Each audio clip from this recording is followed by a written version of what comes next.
ఎలా ఉంటున్నావు మా ఇంట్లో? మరి ఎక్కడ పోయేది? ఎవరిచ్చారు డబ్బులు? ఎక్కడ నీకు డబ్బులు? నాకు పెన్షన్ వచ్చింది కదా. భోజనం మరి భోజనం మరి పోవాలి ఎలాగొస్తుంది? అన్నం అంతా తిన్నావా? ఇప్పుడు నీకు భోజనం అంటే వండుకోవడానికి ఏమి లేక నువ్వు వండుకోవట్లేదా? ఉన్నది, వండుకోలేను. మిగతా పడిపోయి కూకొని దేకట్టుంటే మరి ఇంకేటి వండుకునేది? ఈ జాగా ఎవరిది? మీదేనా? జాగా దాన్ని వేరే వాళ్ళవా? వేరే వాళ్ళదా? దాని అయితే అదేమో ఇల్లు ఖాళీ చేసి వందలన్న అప్పుడు గట్టుకుంటాడు పడిపోక మనకు చేసి ఉంటే ఎక్కడ చేసేది? బ్యాంకులో డబ్బులు వేసినాను, ఆ బ్యాంక్ పుస్తకం ఇవ్వమంటే ఇచ్చినాను. ఎంత వేసావు? ఏదో చెప్తాను, ఆ బ్యాంక్ పుస్తకం ఇచ్చినాను. ఇస్తే 8,000 తెచ్చేసింది. లేకపోతే ఇల్లు ఖాళీ చేసినాను. సినిమా కోళ్ళ నా దగ్గర 900 అయ్యేమో బ్యాంకులో 8,000 ఓడించుకుంది, ఊరుకుంది. డబ్బులు తీసుకున్న తర్వాత ఖాళీ చేయొద్దు ఉండు అంది, అంతేనా? సైలెంట్ గా ఉంది. ఇక్కడే పడుకుంటావా? మరి అక్కడ అది కూడా గుమ్మలో రోజు నీకు ఎవరు తెస్తున్నారు మరి తినడానికి? వాటికి ఏది ఇవి బిస్కెట్లు నన్ను తెప్పించుకుంటాను. ఓన్లీ బిస్కెట్లు ఒక్కటే తింటావు అంతేనమ్మా? పాలు తీసుకుంటున్నాను, అలా కోంటాం చేసి తడుతుంది తీయ ఆ తీర మూసుకొని తింటాను. ఇప్పుడు నీకు బియ్యం ఏమి ఇచ్చినా నువ్వు వండుకొని అంటావు అంతేనా? వండుకోనేనమ్మా.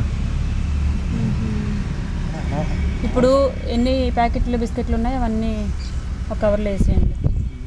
మన బియ్యం ఇచ్చినా వండుకోనేను. వద్దులేమ్మా, నీకు ఉపయోగపడేదే మేము చెయ్యాలి. అమ్మ నీకు మీ ఆయన లేరురా? నాకు ఎవరు లేరు. మీ ఆయన అసలు నీకు పెళ్ళయిందా? నాకు పెళ్ళైన మొగుడేమో పెద్ద పిల్లైన ఏడాదిలో చచ్చిపోయాడు. చచ్చిపోతే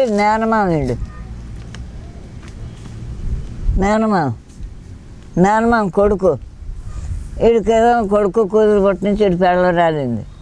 వాడు పెద్ద పిల్ల ఏడాదిలోనూ నా మొగుడు రాలేడు. రాలితే ఇటు అమ్మగించినాడు. ఈయనేమో ఏదిరాను ఏడు. ఇప్పుడు ఆడు చచ్చిపోయి 10వ 11వ కాదు ఆడు చచ్చినాడు. ఆడిని ఏదిరాను ఒక దేశం ధర లేదు.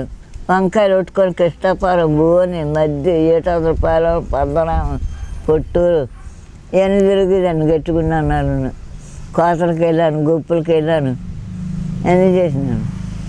ఇప్పుడు మరి ఎందుకు పనికిరాలేదు. మొన్న పడిపోయాను, రాయి మీద పడిపోతే ఈ కాళ్ళను నడు విరిగిపోయింది. నీకు పిల్లలు కూడా లేరమ్మా? నాకు ఎవరు లేరమ్మ, నాకు కానే లేదు. అసలు నువ్వు కనలేదు. మా అమ్మ నీ పేరేంటి బామ్మ? అప్పలరసమ్మ. అప్పలరసమ్మ. అమ్మ అప్పలరసమ్మ అమ్మ. తీసుకురండి. ఇదిగో 4 రోజులు తిన్నాను. తింటావు కదా? తినేస్తాను. మరి బియ్యం ఏమి ఇస్తే తిన్నంటున్నావు? బియ్యం చేద్దామా? వద్దు అడుగుతాను. వద్దులేమమ్మ. ఎందుకు ఈ 4 రోజులకు నా దాన ఒకనాడు కాదు, ఈ 2 నాలుగు అది 2 నాలుగు. మరి అయితే నీకు వచ్చిన జీతంలో నాకు చీర కొన్నావు కదా, అదే పెందులు నేనే నీకు చీర పెడుతున్నా. మరే నన్ను ఉన్నాయమ్మ, 4 ఉన్నాయమ్మ. 4 చీరలు మొత్తం 4-5 చీరలు ఉన్నాయి. 6ది అవుతుందిలే. కట్టుకో, నేను కోసరా కట్టుకోలేదమ్మా. తీసుకోలేమమ్మ, కట్టుకోలేదు. ఉంచుకో. ఉన్నాయా? ఫోన్లేమ్మా, ఉంచుకో. నీకు ఏదో ఒక దానికి నాకేం వద్దు, ఉత్తినే ఇందాక సరదాగా తీసుకుంటే కూడా పెడతాను ఇందులోను. ఉన్నాయి, ఉంచుకో. సరే ఇందా, ఎవరికి ఇవ్వకు, జాగ్రత్త పెట్టి. ఎవరు డబ్బులు ఉన్నావు? డబ్బులు వాళ్ళకి అవును. ఇది బిస్కెట్లకు మార్చుకుంటున్నా. మార్చుకో. 500 నోట్లు ఉన్నాయి, చూసుకో. ఇందులోనా? జాగ్రత్తగా పెట్టుకో, సరేనా? మార్చుకునేటప్పుడు ఎవరికి ఇస్తావో చూసుకో, సరేనా? అప్పలరసమ్మ. డబ్బులు ఎందుకు వచ్చినారు? సరే మమ్మ, అయితే మరి నేను వెళ్ళొస్తాను. మళ్ళీ ఎప్పుడైనా వెళ్ళా వస్తే నేను తప్పకుండా నేను కలుస్తాను నేను, సరేనా? ఉంటాను గుమ్మలోనే.